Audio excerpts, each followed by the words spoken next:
এই ভিডিওতে একটা শেয়ার করলে আপনার হাত পৌঁছে যাবে না।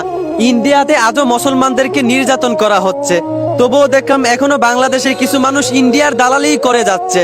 দিল্লিতে মুসলিমদের কবরস্থানগুলোতে আগুন ধরিয়ে দেওয়া হচ্ছে, মুসলমানদের কবরগুলোকে ভেঙে দেওয়া হচ্ছে।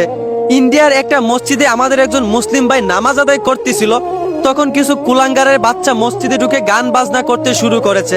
আমি বুঝলাম না তারা আবার এসব কি শুরু করেছে। তারা কি ভেবেছে মুসলমানরা সংখ্যায় কম?